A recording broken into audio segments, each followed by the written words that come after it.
그리스도, 예수 그리스도라는 그분과 나와의 관계, 과연 나는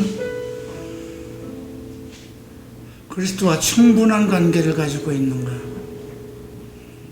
내 마음속에서 그리스도를 사모하고 그분의 은혜를 감사하고 그분의 오심을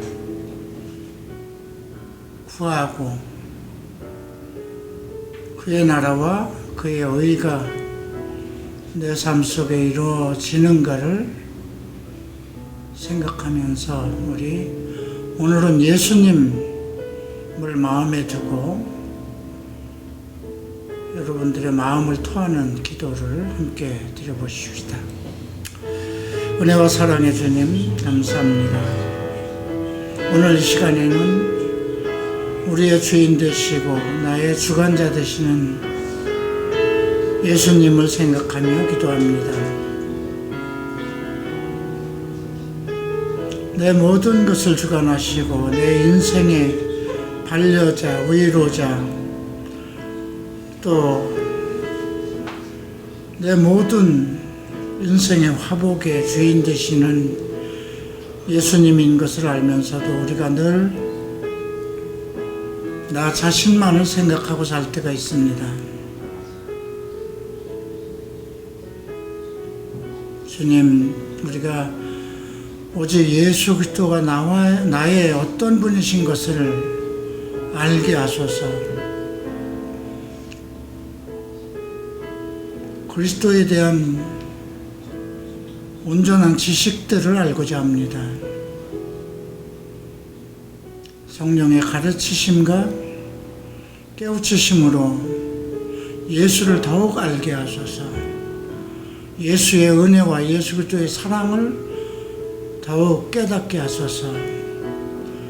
내 마음속에 그리스도로 풍요롭게 하시고 내 모든 생각이 오직 예수 그리스도로 가득 차게 하소서.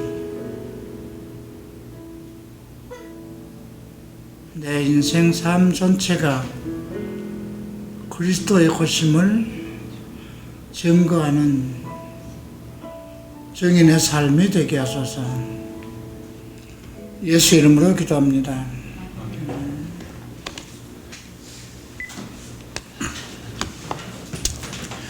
자, 전도서가 되겠습니다. 전도서 3장부터 5장까지 공부하겠습니다.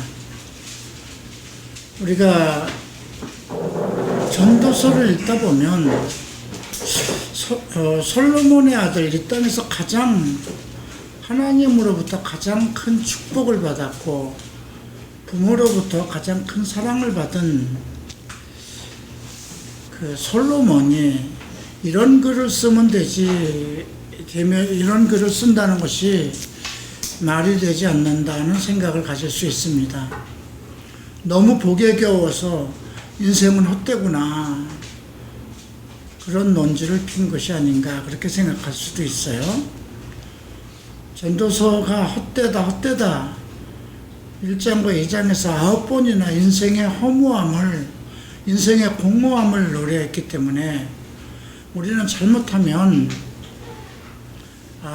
이렇게 하나님의 큰 지혜를 받고 은혜를 받고 이 땅에 부족함이 없는 그 가장 인간 중에서 가장 많은 지혜를 얻은 솔로몬이 또 부귀와 영화와 수명까지도 충분하게 누린 솔로몬이 이런 글을 썼다면 나 같은 존재는 과연 말할 것도 없지 않은가 그런 생각을 하게 됩니다. 그러나 전도서를 조금 더 깊이 보면은 그 솔로몬의 주장은 확실합니다. 인간은 하나님을 모르는 인간은 하나님 앞에 가까이 나갈 수도 없고 하나님을 바라볼 수도 없고 하나님을 체험할 수 없는 인간은 짐승과 같다는 것입니다. 그러한 그 솔로몬의 고백을 통해서 우리가 생각해야 되는 것은 나는 과연 하나님과의 어떤 관계를 가지고 있는가. 또 하나 우리가 생각해야 되는 것은 솔로몬은 예수 그리스도가 있던 그런 때가 아닙니다. 장차 이 땅에 오실 메시아를 추구하면서 소망하면서 하나님의 율법 안에서 살아가던 신자입니다. 그렇기 때문에 그의 마음을 하나님을 믿고 하나님의 많은 지혜와 하나님의 부귀영화를 얻었음에도 불구하고 자기 인생에 대해서 허망함을 무엇으로 채울 수 없는 그러한 인생의 허망함을 노래합니다. 왜 그런 많은 은혜와 축복을 받고 정말 엄청난 지혜와 지식을 하나님으로부터 받았는데도 그의 마음을 채우지 못하는 것은 무엇이었을까요? 우리가 이제 그런 것들을 생각하면서 전도서를 봐야 됩니다.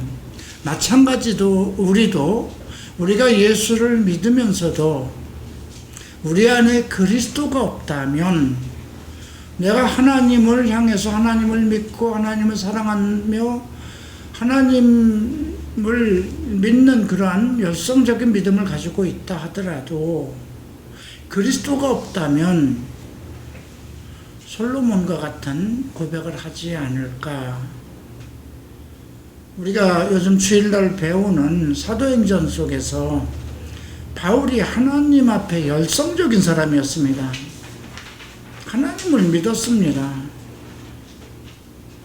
율법을 정말 모두 지키며 율법에는 흠이 없는 자라고 고백할 정도로 그는 율법을 지키며 율법을 통해서 하나님을 사랑했고 하나님의 법을 지켜왔고 자기는 그리스도인임을 그리고 아브라함의 자손임을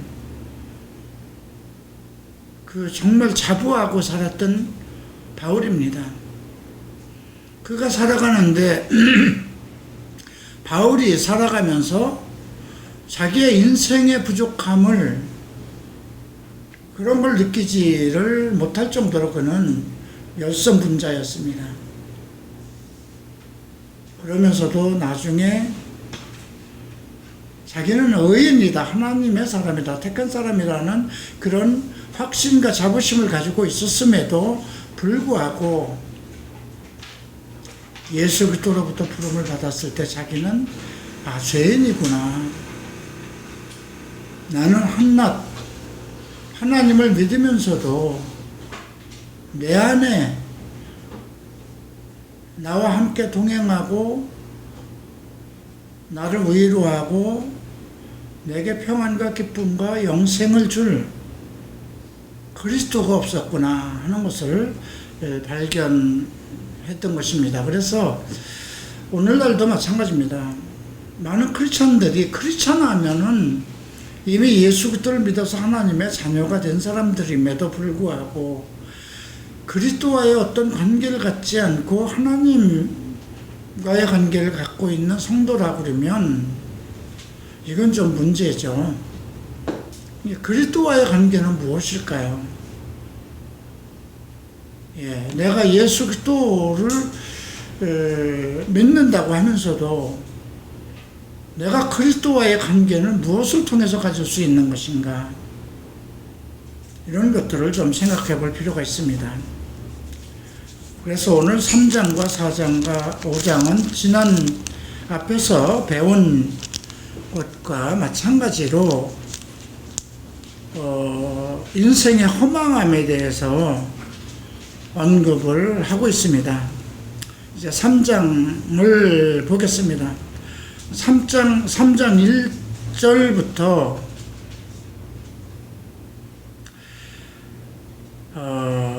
9절까지의 말씀은 모든 인생에게 임하는 모든 일에는 때가 있다고 고백을 합니다. 앞에서 있었던, 앞에 전 세대에 있었던 사람들의 일을 내가 똑같이 한다는 거죠. 날 때가 있고 죽을 때가 있고, 이건 모든 인간에게 공통된 것입니다. 심을 때가 있고 뽑을 때가 있고, 그죠? 또 죽일 때가 있고 치료할 때가 있고, 그러니까 이걸 지금 일절 범사의 기한이 있고 천하 만사가 다 때가 있다는 이 전제 속에서 먼저는 날 때가 있고 죽을 때, 이거는 하나의 생명을 얘기합니다. 근데 심을 때가 있고 뽑을 때가 있다는 것은 무생물입니다. 어떤 우리와 같이 숨쉬는 생물이 아닙니다. 일단 나무들이나 식물을 얘기한 것이죠. 또 죽일 때가 있고 치료할 때가 있고, 이것도 살아있는 인생을 얘기한 것이고요. 짐승도 마찬가지고요. 헐 때가 있고 세울 때가 있고, 이건 세상 일입니다. 울 때가 있고 웃을 때가 있으며 슬퍼할 때가 있고 춤출 때가 있으며, 이건 감정 부분을 얘기한 겁니다. 희노애락입니다. 돌을 던져 버릴 때가 있고 돌을 거둘 때가 있고, 안을 때가 있고 안는 일을 멀리할 때가 있고, 이거는 버리고 받아들이는 어떤 속성을 언급한 것이고요. 찾을 때가 있고 잃을 때가 있고, 지킬 때가 있고 버릴 때가 있고, 찢을 때가 있고 꿰맬 때가 있고, 잠잠할 때가 있고 말할 때가 있고, 사랑할 때가 있고 미워할 때가 있으며, 전쟁할 때가 있고 평화할 때가 있다. 이 지구상에 있는 모든 일들의 이런 과정이 모든 인생에게 이때가 있다는 것입니다. 이건 뭘 얘기하는 걸까요? 세상이 계속 동일하게 있었던 것이 계속 동일하게 진행되고 있다는 것은요, 우선 우리가 이 지구의 물리학적인 것부터 생각을 해봐도 계속 태양을 중심으로 해서 공전과 자전을 하는 거잖아요. 그죠? 지구가 공전을 합니다. 365일 9시간 55분 몇 초라고 그러죠. 태양을 향해서 계속 공전하고 또 자전하는, 스스로 자전하며 태양을 향해서 또 공전하고 있습니다. 이것은 변하지가 않잖아요. 지구가 있음으로부터, 이 우주의 질서가 있음으로부터 이것이 변함이 없어요. 이것을 따라서 어떻게 됩니까? 태양과 또 태양을 향한 지구의 공전과 지구를 향한 달의 어떤 그런 공전 자전을 통해서 나타나는 이 지구상에 나타나는 모든 자연계의 현상, 그러니까 봄, 여름, 가을, 겨울 하루에 시간이 설정되는 것이고요, 1년에 12달이 설정되는 것이고요, 그것이 변함이 없는 겁니다. 그것이 변하지 않는, 그것이 하나의 우주의 질서이고 태양계의 질서예요. 이 지구가 변하지 않는 질서입니다. 이것은 하나님이 정하신 것이고, 하나님이 멈추지 않는 이상은 계속 그런 계획대로, 그러한 설정대로 진행이 됩니다. 그러니 그 속에서 인생이 살아가는 그 모든 것도 동일하다는 거예요. 앞 세대에서 어떤 일을 했어도 그 다음 세대에서 계속 이어지는 것이 똑같다는 거죠. 해 아래서 행하는 것이기 때문에, 자, 아침에 일어나고 저녁에 자고 하는 하루가 24시간 운행 속에서 인간이 어떤 일을 하든지 또 씨를 뿌리고 거두고 하는 그 모든 인생의, 이 세상에 있는 모든 일들이 변함없이 공통된 것을 계속한다는 것이죠. 베드로는 그래서 하루가 천년 같고 천년이 하루 같은 것을 아느냐 그러죠. 어떻게 하루가 천년 같아요? 천년이 어떻게 하루가 같아요? 이것은 뭘 얘기하는 거냐면 영원성을 얘기하는 것입니다. 하나님이 이 지구상에 이 우주에 설정하신 모든 원리는 영원하다는 것입니다. 그런데 인생은 한계 속에서 살아간다는 것이죠. 인생이 한계 속에서 살아가기 때문에 하나님은 인간을 창조할 때 우리 안에 하나님의 형상과 모양을 창조했어요. 그것은 영원성이거든요. 하나님의 형상이니까. 하나님은 영원하신 분이고 그분의 형상과 모양대로 우리 안에 하나님의 형상과 모양을 줬기 때문에 우리 안에 영원성이라는 걸 줬는데 그건 육체의 영원성이 아니라는 거죠. 이 육체는 이 세상 우주 만물 속에 이 땅에 설정되어 있는 설정되어 있는 그 한계를 벗어나지 못한다는 것이죠.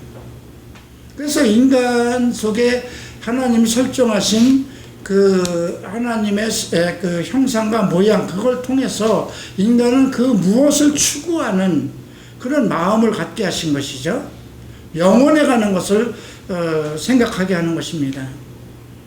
그래서 모든 사람들이 하나님을 모르고 하나님을 믿지 않는 사람도 영원히 살 수 있는 방법은 없을까?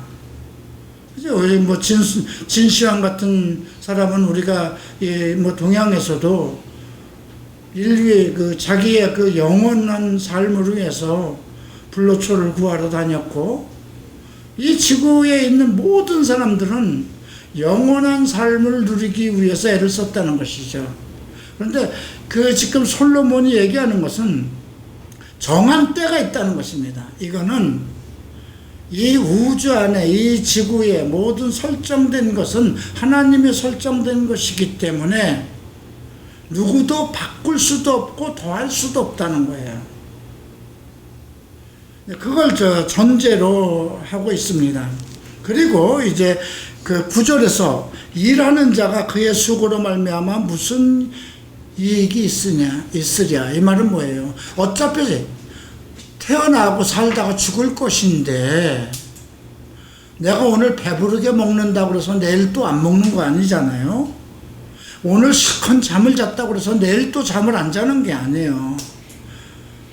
계속 인생을 이렇게 다람쥐 채바퀴 돌듯이 계속 동일한 삶을 고대로부터 지금까지 이 땅에 있는 모든 인간이 그렇게 살아왔는데,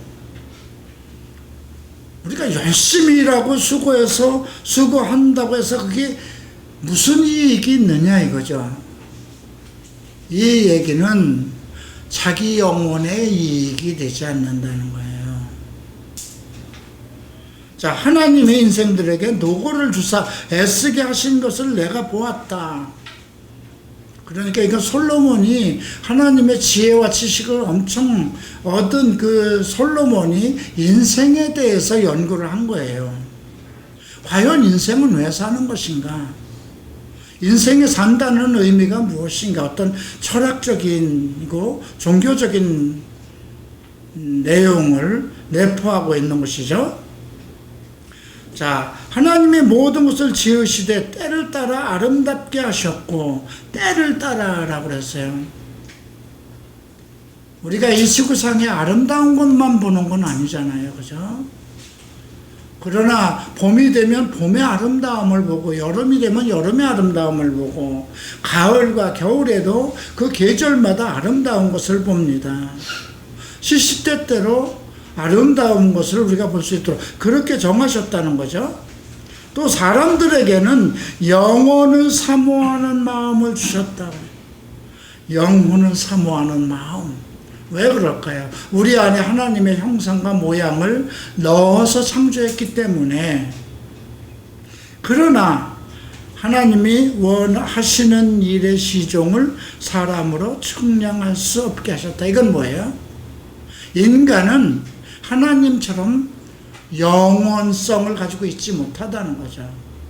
마음속에서는 하나님의 그 영원한 것을 사모하는 마음을 줬어요. 그렇기 때문에 죽지 않고 살 수 있는 방법은 무엇인가? 그래서 그 영혼을 사모하기 때문에 어떤 신의 존재를 찾아가는 것이거든요. 그런 마음을 주셨지만 하나님의 하시는 일은 알 수 없게 하셨다는 거죠. 예수님도 하나님의 아들이고 천지창조, 우리 인간을 창조하시는 그 창조자 중에 한 분이심에도 불구하고 예수 그리스도의 때에 대해서는 예수 그리스도도 알지 못하도록 한계를 두신 것이 있어요. 그죠? 네.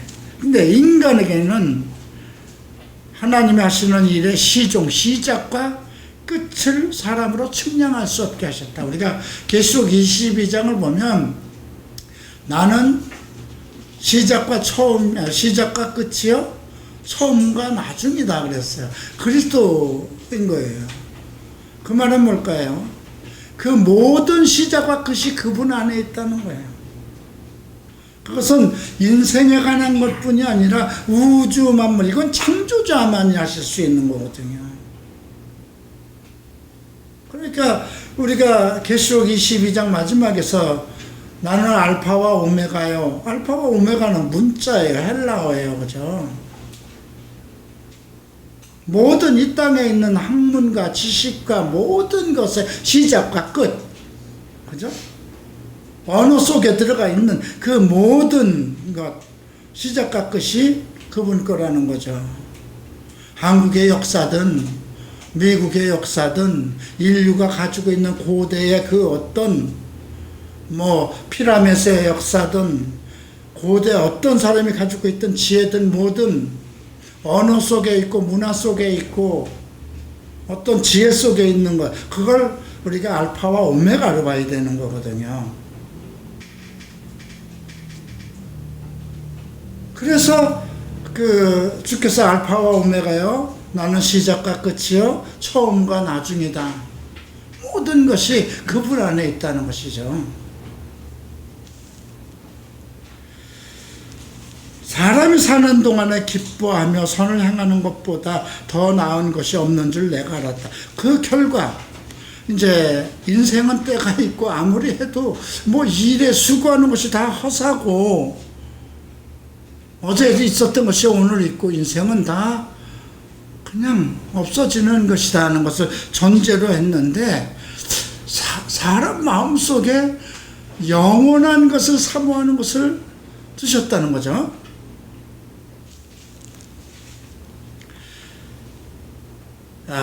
그렇기 때문에 어차피 이렇게 허무하고 그 허망한 인생을 헤아려서 살아가는 동안에 가장 나은 것이 무엇인가?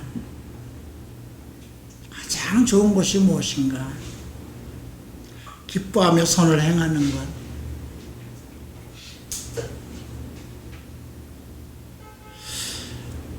여러분들 모든 인생이 다 그렇죠. 가장 물론 하나님을 믿지 않는 사람들이 원하는 것은 희노애락을 위한 어떤 그 조건들이죠. 그래서 재물과 욕정, 자기의 어떤 욕정과 인생에 필요한 것을 다 성취하기 위해서 재물을 구하고 지위를 구하고, 그건 자기 만족을 위해서 살아가는 것이죠. 왜? 근데 그 자기 만족을 이루기 위한 그 목적이 무엇일까요? 마음의 기쁨과 평안을 얻기 위한 것이거든요. 그래서 이제 솔로몬이 결론을 내는 겁니다. 인생이 살아있는 동안 기뻐하고 선을 행하는 것보다 더 나은 것은 없다. 어차피 해 아래에 있는 사람들은 다 시작과 끝과 연속적으로 그것을 다른 앞에서 하던 인생이 하던 걸 또 하고 나도 하고 내가 아무리 수고하고 애쓰고 했던 것이 내게 유익한 것도 없이 다 끝나고 마는데 뭐만 남아있는 자기 마음속에 일어나는 그 기쁨, 그죠?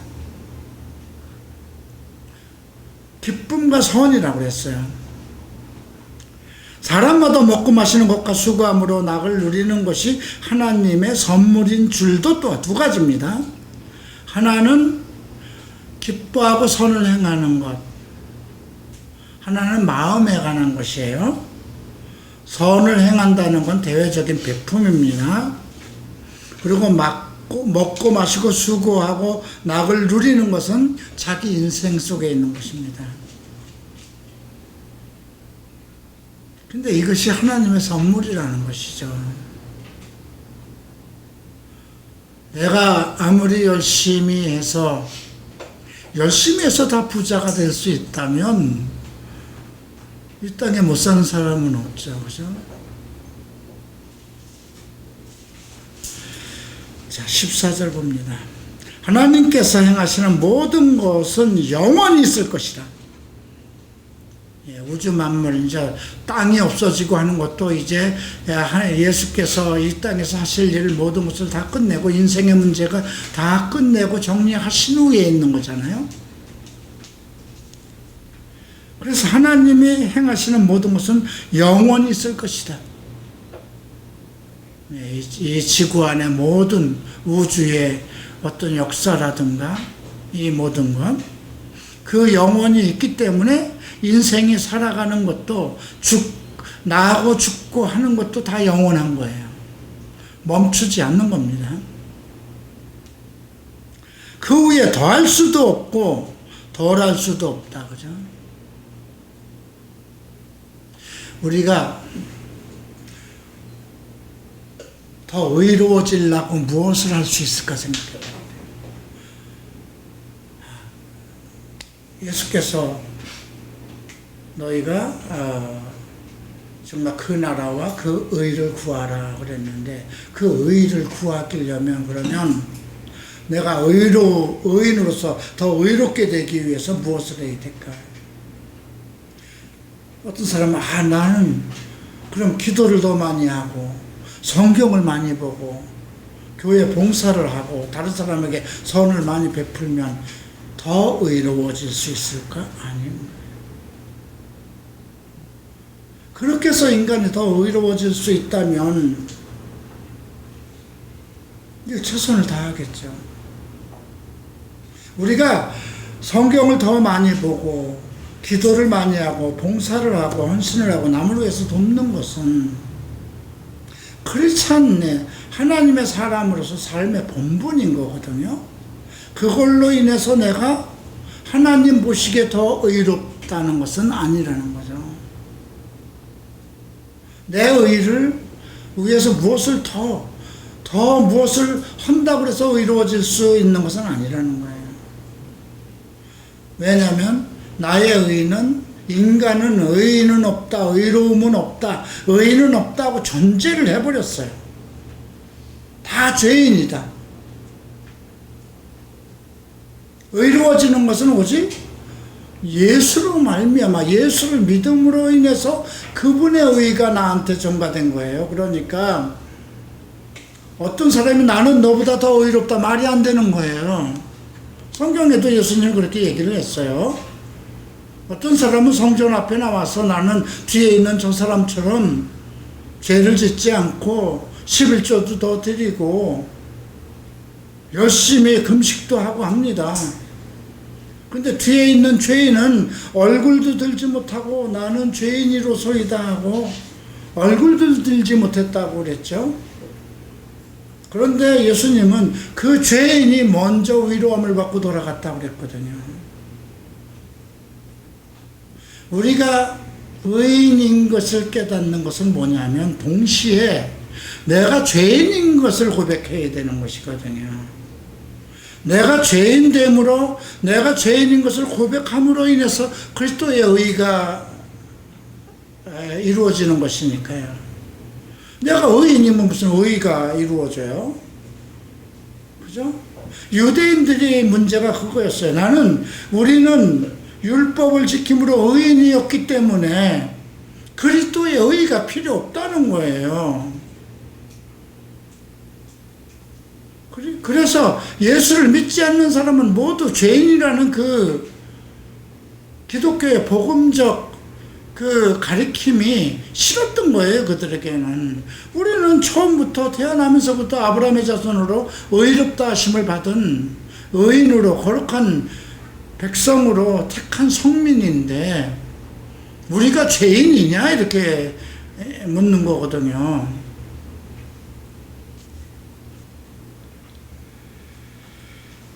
그래서 그 앞에 경외하게 하려 하시면 이렇게 우리가 그 위에 더할 수도 없고 덜할 수도 없는 것은 그 앞에 경외하게 하려 함이라. 하나님 의로움이 그리스도로부터 오는 것이기 때문에 그리스도를 경외하게 하기 위해서.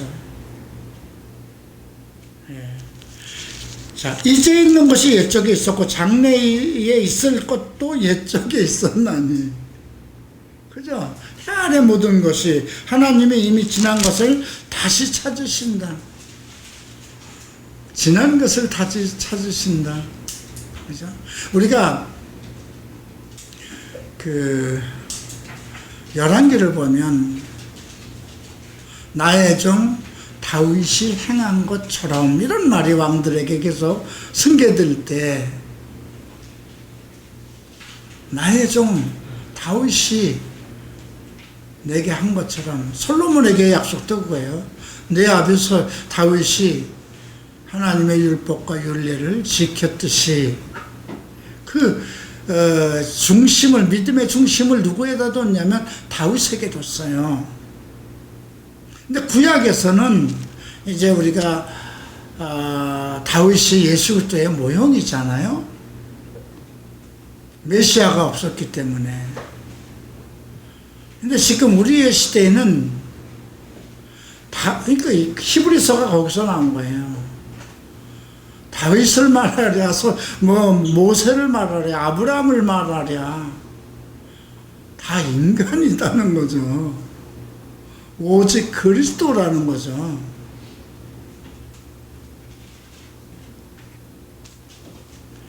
16절입니다. 또 내가 해 아래서 보건대 재판하는 곳, 재판이 나옵니다. 이건 심판이에요. 판단이에요. 거기에도 악이 있고 정의를 행하는 곳, 거기에도 악이 있도다. 이 땅 해 아래에 있는 것은 재판하는 곳에도 악이 있고. 왜 그럴까요? 사람이 하니까. 자, 지금 요즘 법무부 검찰하고 서로 싸우는 거 보면, 예? 다 자기 편들은 다 봐주고 끼고 돌잖아요. 그죠? 거기도 악이 있는 거잖아요. 정의를 행하는 곳, 거기에도 하나는 정의롭다 하고 정의를 행하는 모든 일에도 뒤에 보면 많은 그 교회에서 큰 좋은 일을 많이 한다, 선한 일을 많이 한다, 정말 존경받는 목사라고 하는데 그가 하는 그 일 속에 나타나는 많은 일들을 보면 악이 있잖아요. 그죠? 이건 뭐예요? 인간에게는 악이 없을 수 없다는 거예요. 인간에겐 근본적으로 이게 그래서 로마서 7장이잖아요. 바울의 고백이잖아요. 내 안에 내가 선을 행하고자 하는데 악이 내 안에 있는 것이다. 오라 나를 이 공고한 육체 속에서 누가 나를 구원하랴. 육체의 속성은 다 그런 것, 동일한 것을 얘기하죠. 내가 내 마음속에 이르기를 의인과 악인을 하나님이 심판하시리니 이 세상에 심판자는 있을 수 없다는 겁니다. 심판하는 곳에도 악이 있고 정의를 행하는 곳에도 악이 있기 때문에 그래서 오직 심판은 하나님이 하시는 것이 공의롭다는 것이죠. 이는 모든 소망하는 일과 모든 행사가 때가 있습니다. 공의로운 심판의 때. 그걸 누구의 때로 정하셨나요? 그리스도의 날로 정한 거잖아요. 예수께서 내가 인자됨을 인하여, 내가 사람의 아들로 태어난 걸로 인하여 모든 심판의 권세를 내게 주셨다, 이렇게 말씀하셨잖아요. 18절, 내가 내 마음속으로 이르를 인생들의 일에 대하여 하나님이 그를 시험하시리니 그들이 자기가 짐승과 다름없는 줄을 깨닫게 하려 하심이라. 이제 여기서 헛되다 이 인간의 정말 하나님의 관점에서 인간을 바라보는 것이 아니라 인간을 하나님을 모르는 그 짐승과 같은 그런 관점에서 인간의 어떤 행위, 그 생물학적인 거, 하나님과 교통이 없는 그 영혼이 없는 인간을 볼 때 그건 다 헛돼, 짐승과 똑같다는 거예요. 그걸 전제로 해놓고, 그래서 하나님 내 마음속에 이르기를 의인과 악인을 하나님 심판하신다는 걸 전제로 하고, 이는 모든 소망하는 일과 모든 행사에 때가 있음, 그리스도의 날이죠. 내가 내 마음속에 이르기를 인생의 일에 대하여 하나님이 그들을 시험하리니 그들이 자기가 짐승과 다름없는 줄을 깨닫게 하려 하십니다. 나는 짐승입니다. 이것이 죄의 고백이잖아요.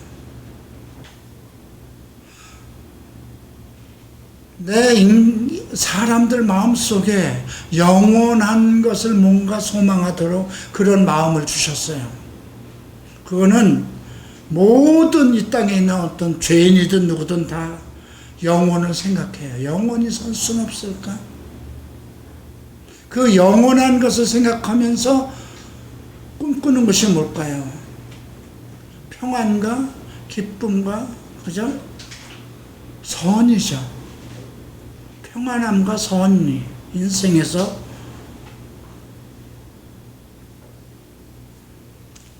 그런데 이 말씀을 보면 자기가 짐승과 다름없는 줄을 깨닫게 하려 하시는 하나님을 인간을 시험하십니다. 근데 우리가 성경을 보면 신약에서 하나님은 사람을 시험하지 않는다 그러잖아요. 자기가 죄에 빠져서 결국 우리의 죄가, 우리의 욕종이 그 죄에 넘어지는 그 과정 속에서 나타나는 것인데, 하나님은 우리를 시험하지 않는다는데, 여기서 이 말씀은 무엇이냐면 인생이 허무하게 느껴지고 허망하고 자기의 모든 일의 실패와 실망과 넘어짐과 일어섬, 그 때를 따라서 나타나는 그런 모든 일 속에서 나는 짐승이구나, 그것을 깨닫게 하는 거죠. 인생 열심히 나름대로 살아가고 수고하고 기쁨을 위해서 먹고 마시고 하는 그런 일 속에서 죄를 범하지 않을 수가 없잖아요. 자기의 기쁨과 자기의 어떤 평안함을 구해서 열심히 수고하지만 그 속에서 계속 선함을 나타내지 못하기 때문에, 그래서 나는 짐승으로서이다, 이렇게 고백하는 거죠. 인생이 당하는 일을 짐승도 당하니, 그죠? 인생은 다 죽어요, 그죠? 짐승도 숨도 쉬고 주인에게 복종도 하고, 강아지나 뭐든 소들이나 가축들도 어떤 일을 무엇을 하려고 할 때 다 머리 쓰고 그래요. 그들도, 그죠? 짐승들이 약육강식을 하면서 새를 잡으려고 한다든가, 독수리가 땅에 기는 것을 물으려고 했을 때도 다 자기 그 상황에 맞는 자기 지혜를 가지고 행하는 거거든요.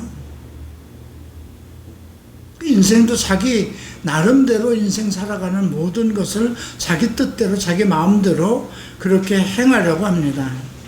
그러니까 인생이 당하는 일을 짐승도 당한다는 거죠. 그들이 당하는 일이 일반이라 동일한 호흡이 있어. 호흡. 예. 짐승이 죽음과 같이 사람도 있으니 사람이 짐승보다 뛰어남이 없으면 모든 것이 헛됩니다. 인생은 사실 짐승이다. 그러니까 이것은 이제 인본주의 생각이죠.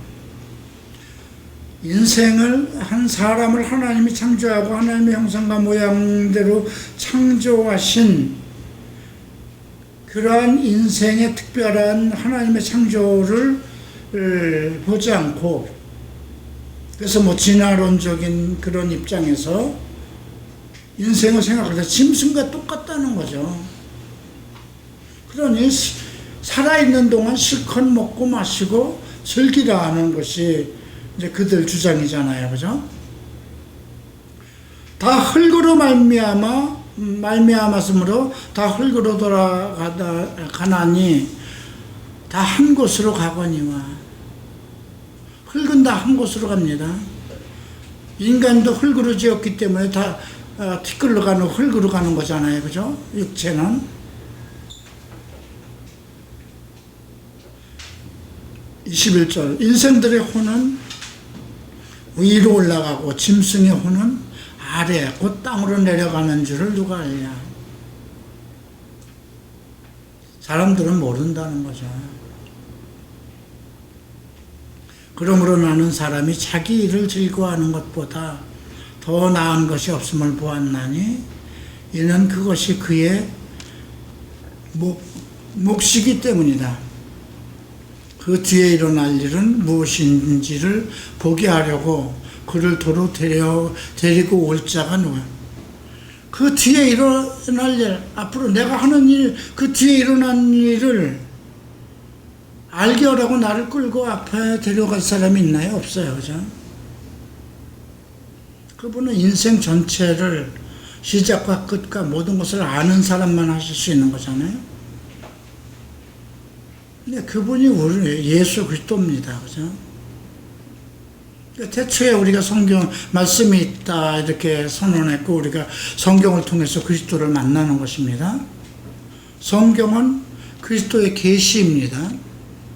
우리가 이 성경을 통해서 오늘을 보고 내일 일을 알며 장래일 우리의 영혼에 관한 것도 알 수 있는 것입니다.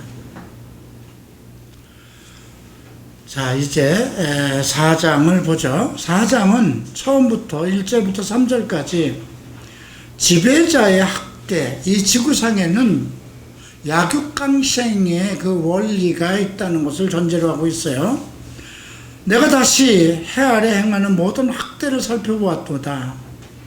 학대받는 자들이 눈물이로다. 그들에게는 위로자가 없도다. 그들을 학대하는 자의 손에는 권세가 있으나 그들에게는 위로자가 없도다. 두 가지 권세자와 그러니까 학대받는 자 둘로 나누는 이건 뭐예요? 이 지구상에는 두 가지로 나눌 수밖에 없다는 것입니다. 지배하는 자와 지배를 당하는 자. 우리가 지금은 뭐 우리나라에 뭐 지금 누가 우리가 무슨 지배를 당하나요? 이렇게 얘기하지만 그래서 조선시대를 한번 가보십시다. 왕족과 귀족, 양반과 상농, 그죠? 이렇게 정해져 버렸잖아요. 그죠?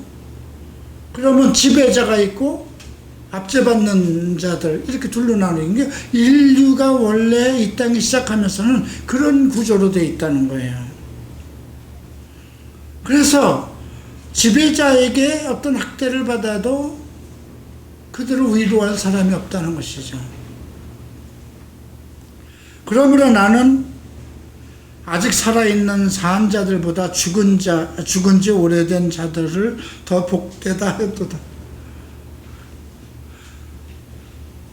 그러니까 우리가 산개가 죽은 사자보다 낫다 이런 말도 성경에 기록되어 있는데 여기 보면 산자보다 살아있는 자보다 죽은 지 오래된 자들이 더 복되다. 데살로니가서에도 이제 휴거에 대한 이야기를 하면서 이와 비슷한 말씀이 기록되어 있어요. 우리가 죽은 자들보다 앞서지 못할 것이다. 그리스도 안에서 죽은 자들은 하나님 안에서 안식을 하고 있기 때문에, 그런데 그리스도가 이 땅에 올 때에 내가 하나님을 믿고 있어도 불의한 자는 거기 참여 못하는 거잖아요. 그러니까 살아있다고 방종하지 말라, 그런 말씀인데요. 자, 이 둘보다 아직 출생하지 아니하여 해 아래서 행하는 악한 일을 보지 못한 자가 더 복되다. 차라리 태어나지 않은 자, 해를 보지 않은 자가 더 복되다. 그러니까 인생이 어차피 태어나면 그 지배 구조를 벗어날 수가 없는데,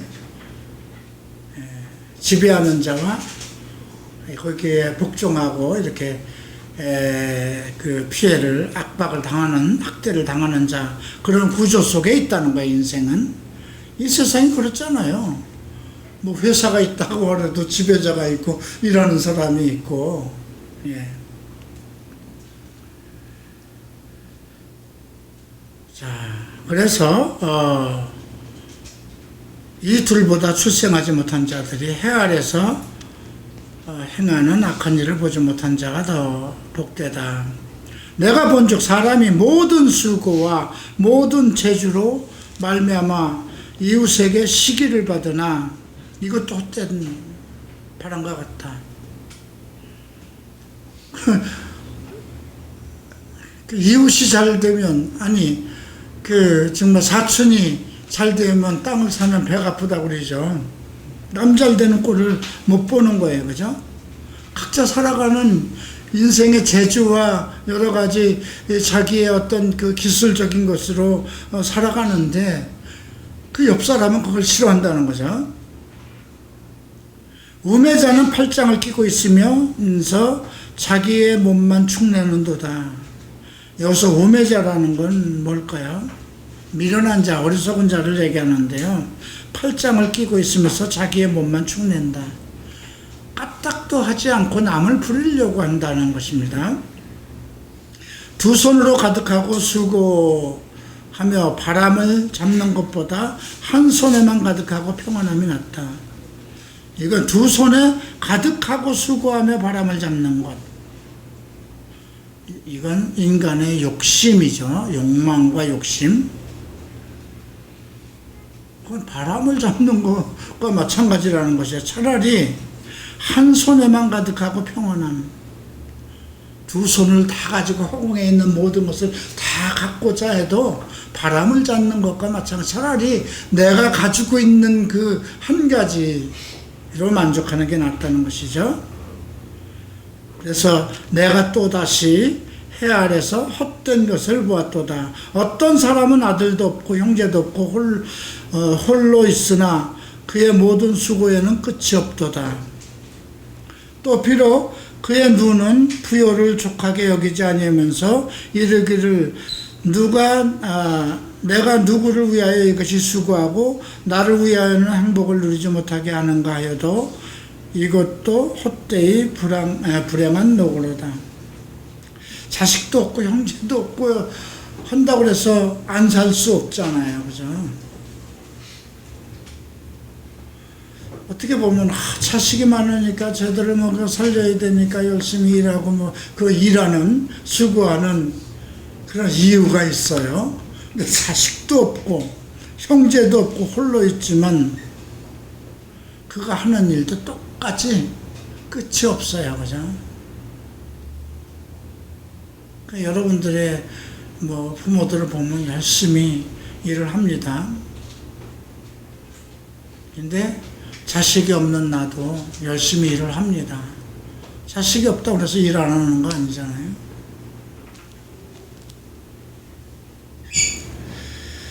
자, 9절. 이제 이 9절부터 아주 재밌는 얘기가 나오는데요. 이거는 앞에서 지금 8절에서는 어떤 사람은 아들도 없고 형제도 없고 외로운 사람을 얘기해요. 그 사람도 어차피 일을 하면서 먹고 살아야 된다는 거죠. 근데 9절에 보면 두 사람이 한 사람보다 나으면 그들의 수고함이 좋은 상을 한다. 혼자 일하는 것보다 둘이 일하면 더 많은 것을 얻잖아요. 그죠? 혹시 그들이 넘어지다면 하나가 동물을 붙들어 일으키려니와 홀로 있어 넘어지고 붙들어 일으킬 자가 없으면 화로다. 여러분들이 서로 진정으로 서로 위하고 서로를 위해서 도와줄 친구가 없다면, 한번 생각해 보세요.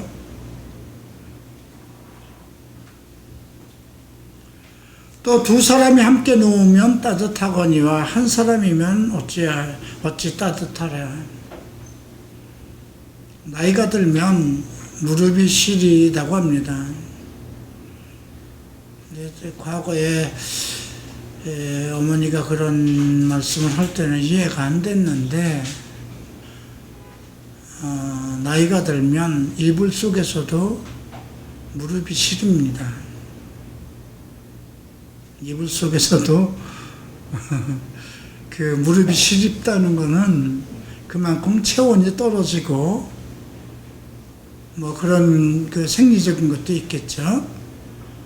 그래서 다윗이 늙어서 자리 보존을 할 때 그 동료를 그 아주 어린 그 처녀라고 그럴까요? 를 이불 속에 넣어줬죠. 두 사람이 누우면 따뜻하거니와 한 사람이면 어찌 따뜻하랴. 한 사람이면 패하겠거니와 두 사람이면 맞설 수 있나니 세 겹줄은 쉽게 끊어지지 않는다. 여기 세 겹줄을 가지고 좀 과도하게 해석하는 사람이 있어요. 성부, 성자, 성령을 이렇게 얘기하는 것이다 하는데 그렇게까지 얘기할 것은 없고요. 비약할 것은 없고, 둘보다는 셋이 낫고 셋보다는 넷이 낫고, 그죠? 우리가 기도하는 그 사람의 원리를, 기도의 원리를 그 마태복음 18장에서 주님이 말씀하시면서 최소의 기도의 기준은 두 사람이 기도하라고 그랬어요. 그죠? 둘이 기도하고 두세 사람이 기도하라고 그러죠. 그래서 이것은 인간은, 그러니까 우리가 창세기 그 2장에서 사람이 홀로 사는 것은 좋지 못하다 그랬잖아요. 이건 뭐냐면 인간은 처음부터 혼자 살지 못하게, 그러니까 혼자 사는 것이 힘든 것은 아니라 혼자 살 수도 있어요. 그죠? 그러나 인생을 이렇게 함께 연합해서 살 수 있도록 하나님이 창조하셨다는 거죠. 사람 인자도 보면 이렇게 이렇게 하고 받쳐주는 그런 모습을 가지고 있죠. 한문이. 그 다음 13절 봅니다. 가난하여도 지혜로운 젊은이가 늙고 둔하여 경고를 더 받을 줄 모르는 왕보다 낫다. 가난해도 지혜로운 젊은이, 나이 많고 지혜롭고 돈도 많고 권력도 있는 사람보다는 낫다는 것입니다. 그는 자기의 나라에서 가난하게 태어났을지라도 감옥에서 나와 왕이 되었다. 어떻게 보면 요셉을 얘기하는 것 같기도 해요. 그죠? 자기 나라에선 가난하게 그런 존재로 태어났지만 감옥에서 나와 왕이 되었다. 내가 본 적 해 아래서 다니는 인생들이 왕의 다음 자리에 있다가 왕을 대신하여 일어난 젊은이와 함께 있고, 이건 뭐예요? 왕의 자리가, 권세자가 영원하진 않다는 것입니다. 그가 늙어서 죽으면 또 다음 젊은이가 들어서게 된다는 거죠. 그의 치리를 받는 모든 백성들은 무수하였을지라도 후에 오는 자들은 그를 기뻐하지 아니하리니 이것도 헛되이 바람을 쫓는 것이다. 수많은 그러니까 왕들이 요즘 정치를 보세요. 대통령을 따라서 뭐 모든 사람들이 그 사람을 투표해서 대통령을 세웠지만은 그죠?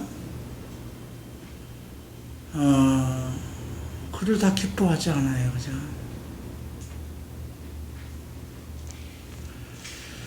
자, 그래서 그 4장은 이렇게 보고요. 이제 5장을 마저 보겠습니다. 자, 너는 하나님의 집에 들어갈 때에 예배에 관해서 얘기합니다. 1절부터 3절까지는 예배에 관해서입니다. 네 발을 삼갈지어다. 가까이 하여 말씀을 듣는 것이 우매한 자들이 제물을 드리는 것보다 나으니 그들은 악을 행하면서도 깨닫지 못한다. 이사야 선지자도 얘기를 했죠. 내 앞에 무수한 제물을 드리는 것이 내가 싫어한다고 했어요. 지금도 마찬가지입니다. 많은 내가 제물을 많이 드리면 교회가 풍성해지고 커지고 교회는 그 제물로 가지고 융성해지고 다른 좋은 일도 할 수 있으니 나는 무엇인가 다 했다 이런 생각을 가질 수도 있어요. 그래서 예배드리는 자들은 말씀을 들을 것인가 행위로 할 것인가를 생각하라는 거죠. 내가 가지고 있는 그러니까 이것을 얘기해요. 물질적인 것으로 섬길 것이냐 진정한 마음으로 섬길 것이냐 이걸 두고 얘기하는 거예요. 예수님도 사마리아 사람들에게 사마리아 여인에게 얘기했죠. 신령과 진정으로 예배할 때가 온다. 그때는 전부 다 예루살렘에 있는 자들이나 거리심산에 있는 사람들이나 전부 다 하나님 앞에 제물을 가지고 가서 예배를 드렸거든요. 빈손으로 가지 않았다는 거죠. 예배를 많이 드림으로 인해서 자기가 희생제물을 드림으로 인해서 내가 의로워지고 뭐 그런 생각을 가진 거잖아요. 근데 지금 솔로몬은 하나님의 말씀을 듣는 것에 대해서 핵심을 둡니다. 예배는 말씀과의 관계라는 걸 전제로 한 것이고요. 두 번째 2절 너는 하나님 앞에서 함부로 입을 열지 말며 급한 마음으로 말을 내지 말라. 두 가지입니다. 함부로 말을 하지 말라는 거죠. 하나는 급한 마음으로 말을 내지 말라는 거죠. 급한 마음으로 말을 내면 어떻게 될까요? 이건 감정적으로 하나님 앞에 기도하지 말라는 거예요. 급한 마음은 평상시에 하나님과의 관계를 가지고 기도를 하고 하나님과의 관계를 가져야지 급할 때만 나아가게 되면 그죠? 하나님은 하늘에 계시고 너는 땅에 있습니다. 그런즉 마땅히 말을 적게 하여야 할 것이다. 말을 많이 한다고 해서 들으시는 거 아니라는 거예요. 너의 머리카락까지 너의 모든 일거정 모든 것까지 다 하시는 하나님이라는 거죠. 그러니까 말을 많이 해야만 하나님이 들으실 것이라고 생각하지 말라는 겁니다. 그리고 급한 마음으로 어떤 감정적인 어떤 순간적으로나 감정적인 마음을 가지고 하나님 앞에 서지 말라는 그분은 하늘에 계신 분이라는 게 모든 것을 다 하시는 분이라는 거죠. 걱정이 많으면 꿈이 생기고 말이 많으면 우매한 자의 소리가 나타나는지 모든 말에 실수가 많이 일어나죠. 네. 때에 맞는 말, 합당한 말.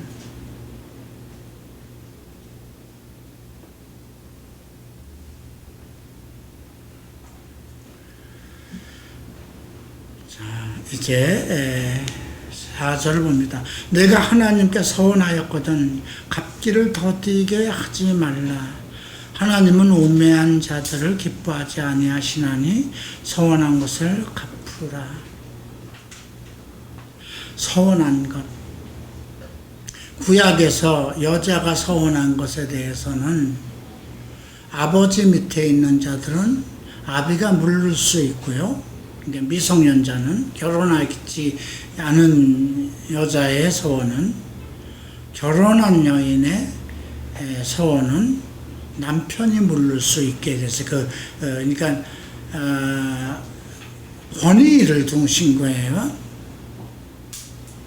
그런데 여기서 얘기하는 것은 하나님 앞에 어떤 서원을 세웠다면 더디게 하지 말라. 아까워하지 말라는 거죠. 더디게. 막 급해가지고 하나님께 서원을 했어요. 근데 일이 이루어지고 나니까 이거 내가 꼭 드려야 되는 건가?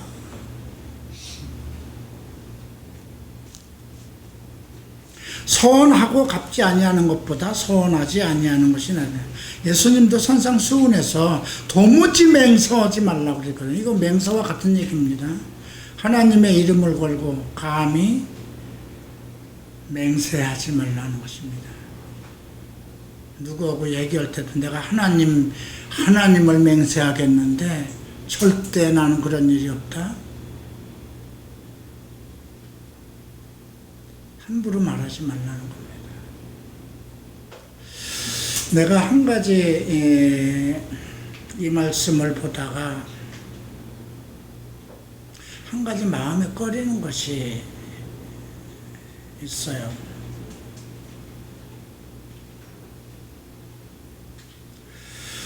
제가 오늘 실현우 목사를 만나고 이제 동경 호라이즌 채플로 옮겼습니다.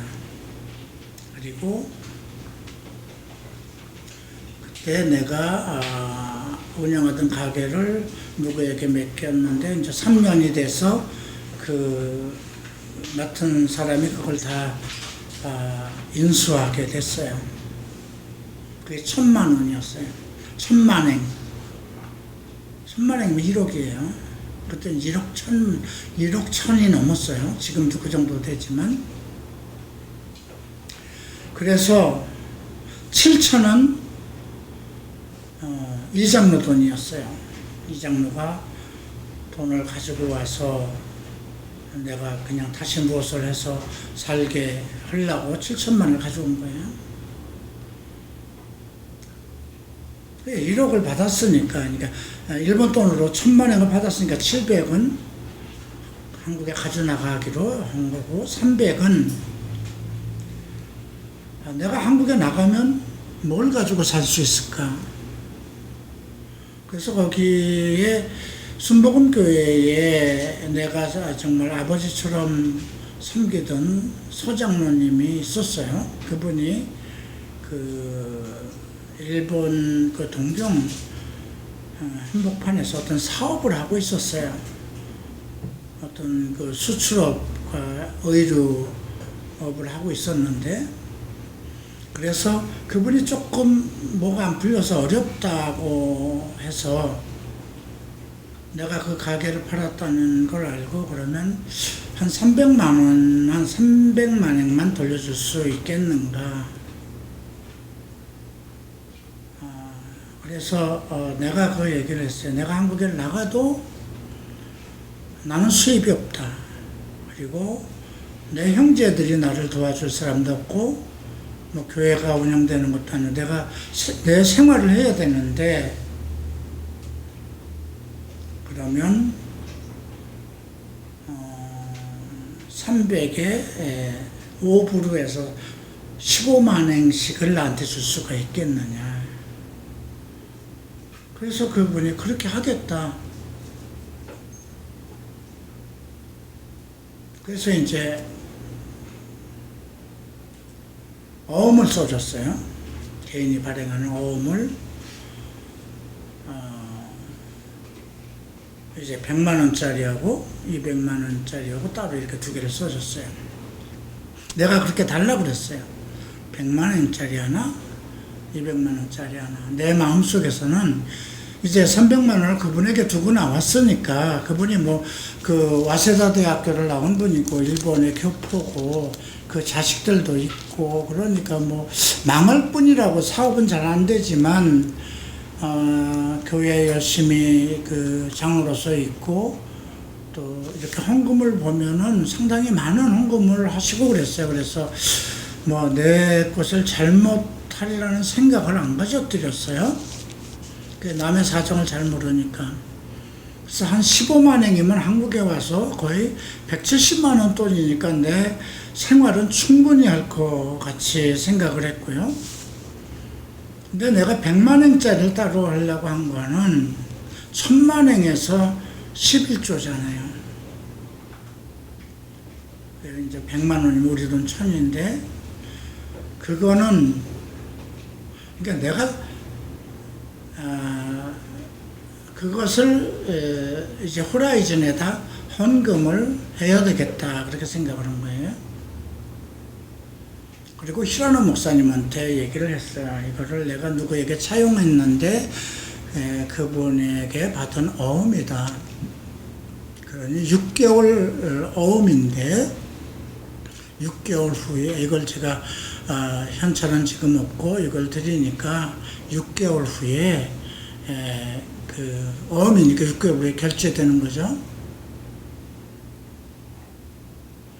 근데 6개월 후에 그분이 도산을 해서 부도가 나게 생겼어요. 그래서 이제 히라노 목사님한테 얘기를 해서 일단 그 수표를 돌려줘야 되겠다고 그러고 다시 받아서 서장로에게 갖다 줬어요. 그래 뭐 내가 받은 200만 원도, 근데 이제 그분이 뭐 이제 중국하고 지금 거래하고 있는 것이 곧 될 거니까, 되면 바로 현찰로 주겠다. 그래서 그때 이제 현찰로 주면 이자고 뭐고 100만 원은 11조로 드리고 200만 원은 내가 받아야 되겠다, 이런 생각을 했는데 결국 못 받았어요. 그분이 아주 망했어요. 망해서 일본에도 못 들어가고 한국에서 전전긍긍하고 한남동 때 한때는 우리 교회도 나오고 그랬었어요. 근데 그것이 최근에 이 성경을 보다 생각났어요. 어쨌든 내가 하나님께 드리기로 했던 것이 아닌가. 뭐 전에는 뭐 1000만 원이고 뭐고 100만 원도 드릴 수 있는 뭐 돈이 없으니까. 그래서 이거 드려야 되겠다. 히라노 목사에게서 드린 거 아니잖아요. 교회에다 드린 거잖아요. 그래서 어떻게 정리를 할까. 보험받은 거 뭐 요즘 책 출판하고 있지만 아직 남은 게 있으니까 1000만 원 정리하면 한 100만 원, 일단 100만 행이래야 되겠죠. 100만 원을 해서 코로나 해결되면 가져 들어가야 되겠다, 그런 생각이 들었어요. 성경에 예수님이 1.1획도 1.홀이도 갚지 않으면 안 된다고 기록되어 있죠. 성경은 그런 뭐 남에게 차용하지도 말고 보증하지도 말라, 남에게 빌려줄 때는 그냥 주라, 이런 얘기가 되어 있고, 하나님 앞에 드린 것, 이 소원한 것에 대해서는 반드시 하라는 거예요. 혹시 여러분들 나중에 사업을 하다가 어느 교회에 하나님 앞에 드리기로 하고 매달 얼마를 드리기로 약속을 했다가 사업이 안 됐으면 어떻게 못 드리는 거죠? 예, 그러면 어떻게 할 것인가, 이제 그런 것도 생각해 봐야 되고요. 요즘 뭐 교회를 향해서 이렇게 소송들이 하는 것도 많은 것 같아요. 헌금 돌려달라고. 우리 이 작은 교회에서도 헌금 돌려달라고 그래서 돌려준 일이 있어요. 300만 원을 30만 원씩 10달에 걸쳐서 500만 원이었는데 한 달에 30만 원씩을 쭉 갚기로 했는데 12번인가 그렇게 지불을 했어요. 근데 그분이 나중에 그만 보내셔도 되겠습니다. 그래서 안 한 일이 있어요. 그거 안 되는 겁니다. 사람이 나도 서운한데, 그죠? 목사인 나도 어떻게 하나님 앞에 11조로 드린 것을, 11조로 드린 것을, 더군다나 이 교회를, 이 교회 보증금과 관련돼서, 저 1년분 11조를 한꺼번에 드리겠습니다 해서 500일 헌금한 거였거든요. 그걸 돌려달라고 할 수 있을까? 오늘 이 말씀을 보면 5절에서 서운하고 갚지 아니하는 것보다 서운하지 아니하는 것이 나으니라. 차라리 내가 약속을 안 했으면 뭐 문제되는 게 아니잖아요. 사람하고의 약속이 아니고 하나님과의 약속이기 때문에 함부로 하지 말라는 거예요. 내 입으로 내 육체가 범죄하게 하지 말라. 이것도 예배예요. 천사 앞에서 내가 서운한 것이 실수라고 말하지 말라. 여기서 천사는 사람일 수도 있어요. 목사님, 제가 잘 되면 이 교회를 위해서 건물 하나 짓겠습니다. 이런 말 함부로 하시면 안 돼요. 그래서 만약에 잘 됐으면 그거 이행해야 되는 겁니다. 이거 뭐 구약 아니냐? 아니요. 잘못한 것에 대해서는 율법이에요. 그죠? 율법이, 예수님께서도 율법에 하나도 땅에 떨어지지 않을 것이라고 그랬죠. 율법이 사람을 의롭게 하는 역할을 못한다는 것이지 율법이 필요 없다는 것이 아니에요. 율법으로 사람을 의롭게 하지 못한다. 율법으로 사람의 영혼을 구하지 못한다는 얘기지 율법을 폐한 것이 아니라는 거예요.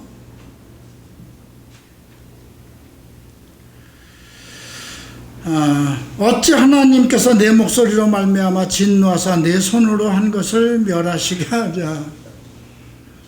무서운 말입니다. 그래서 혹시 여러분들이 잘못한 거 있으면 회개하고 시행하시면 됩니다. 자, 꿈이 많으면 헛된 일이 많아지고 말이 많아도 그러하니 오직 너는 하나님을 경외하라는 건 두려워하라는 것입니다. 내 마음과 내 입의 모든 말과 모든 것을 들으시는 분이시니까요. 너는 어느 지방에서든지 빈민을 학대하는 것과 정의와 공의를 짓밟는 것을 볼지라도 그것을 이상히 여기지 말라. 높은 자는 더 높은 자가 감찰하고 또 그들보다 더 높은 자들이 있다. 이것은 사회에 어떤 권세의 구조가 있다는 것입니다. 그러니까 누가 누구를 압제한다고 해서 그를 나쁘고 비방하지 말라는 거예요. 바울도 로마서에서 13장에서 비방하지 말라는 거죠. 권세자들에 대해서. 하나님께서 정하지 않은 권세가 없다는 것입니다. 땅의 소산물을 모든 사람을 위하여 있나니 왕도 밭의 소산을 받는다. 그죠? 왕도 밭에서 나는 것을 먹고 사는 것이죠. 그 말은 무엇일까요? 백성들을 압제하고 잘못한 것에 대해서는 그도 땅에서 나는 하나님이 주신 걸 먹고 살기 때문에 하나님이 그를 심판하신다는 거죠. 그러니 사람이 나서서 그런 심판을 판단을 할 생각하지 말라는 것입니다. 은을 이제 재물에 관한 것입니다. 은을 사랑하는 자는 은으로 만족하지 못하고 풍요를 사랑하는 자는 소득으로 만족하지 아니하리니 이것도 헛되도다. 그죠? 재물로 만족함을 이루지 못한다는 것입니다. 재산이 많아지면 먹는 것 자들도 많아지나니 그 소유주들은 눈으로 보는 것 외에 무엇이 유익하랴. 재산이 많아지면 많은 사람을 베풀어 줘야 된다는 것이죠. 그 베푼 것만 유익하다는 거예요. 노동자는 먹는 것이 많든지 적든지 잠을 달게 자거니와 부자는 부요함 때문에 잠을 자지 못한다. 예, 돈 없으면 그냥 편안하게 자요. 돈 많은 자는 그 돈 때문에 잠을 못 잔다 그러는데 맞는 것 같아요. 저는 이태원에서 그렇게 엄청난 돈을 벌면서도 편안한 잠을 한 번도 못 잤으니까요. 내가 해 아래서 큰 패도 안 되는 일이 있는 것을 보았은즉 곧 소유자가 재물을 자기에게 해가 되도록 자기에게 해가 되도록 소유하는 것이라. 소유자가 재물을 자기에게 해가 되도록 소유하는 것. 그 재물을 무엇 때문에 소유할까요? 한번 생각해 보세요. 다 자기의 유익을 위해서 소유하는데 그 재물이 댕할 때에 없어지나니 비록 아들은 낳았으나 그 손에 아무것도 없느니라. 재물이라는 것은 재난당하면 다 없어져요. 재물은 자기 유익 때문에 계속 모아두거든요. 그런데 재난을 당하면 거지가 되는 거죠. 그 아들에게 물려주지도 못한다는 것입니다. 그가 모태에서 벌거벗고 나왔은즉 그가 낳은 대로 돌아가고 수고하여 얻은 것을 아무도 그것도 자기 손에서 가지고 가지.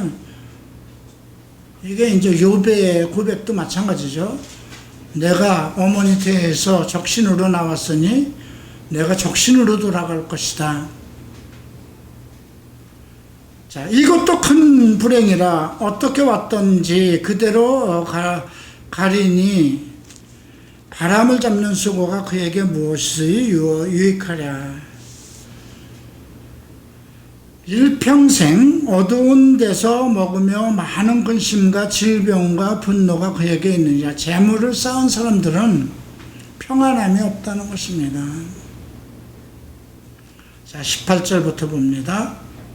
함께 읽을까요? 사람이 하나님께서 그에게 주신 바 그 일평생에 먹고 마시며 해 아래서 하는 모든 수고 중에서 낙을 보는 것이 선하고 아름다움을 내가 보았나니 그것이 그의 몫이다. 하나님께서 주시는 것, 그 해 아래서 하나님이 주시는 것에 감사하고 그 안에서 복을 누리는 것을 얘기하는데 왜 그럴까요? 또한 어떤 사람에게든지 하나님의 재물과 부요를 그에게 주사 능히 누리게 하시며 제 몫을 받아 수고함으로 즐거워하게 하신 것이 하나님의 선물이라. 하나님이 우리에게 많은 재물을 줘서 그것으로 풍족하게 살고 하는 그 모든 것, 하나님의 선물이라는 것입니다. 그는 자기 생명의 날을 깊이 생각하지 아니하리니. 이건 재물 아래서, 해 아래서 먹고 마시는 걸 즐거워하고 자기에게 이런 그 몫을 받아서 열심히 하나님의 선물을 받고 살아가는 사람은 자기의 생명의 날을 깊이 생각하지, 자기 목숨을 위해서 살지 않는다는 것입니다. 하나님의 그의 마음에 기뻐하는 것으로 응답하심이라. 이건 하나님과 마음에 일치한 사람을 얘기하는 거죠. 앞에선 엄청난 재물을 가지고 있는 거 소용없다는 거죠. 그 자식에게도 가지 못하고 그걸로 인해서 잠도 못 자지만 그냥 해 아래서 하나님이 주시는 것을 먹고 마시고 평안을 누리고 기뻐하는 그 사람들은 하나님의 선물을 받는 것이기 때문에 자기 생명에 대해서 그렇게 깊게 생각하지 않는다는 것입니다. 먹고 마신 모든 것을 하나님께서 주시는 것을 알기 때문이죠. 그래서 오늘 이 5장은 전장이 하나님 앞에 예배자들이 어떻게 살아가야 될 것인가, 모든 내용들이 기록되어 있습니다. 자, 마치고 기도하고 마치겠습니다. 사랑하는 주님 감사합니다. 해 아래서 먹고 마시는 모든 재물과 부유함과 이 모든 수고로 얻은 것들이 하나님의 선물이라고 그랬습니다. 그 하나님의 주시는 그 선물, 그 먹고 마시는 중에 우리가 오직 하나님을 기뻐하고 내 생명을 기뻐하지 않을 것은 우리의 모든 인생이 헛되게 돌아가고 결국 우리의 영혼을 하나님께서 거두시기 때문입니다. 주님, 우리가 늘 감사하는 마음과 또 기쁨과 평화로움 속에서 내게 주신 모든 것에 만족하고 감사하는 생활을 갖게 하소서. 오직 그리스도의 의의가 나의 의의가 되고 또 그리스도의 거룩함 속에서 나의 거룩함을 지키게 하소서. 감사하며 예수 그리스도 이름으로 기도합니다. 아멘.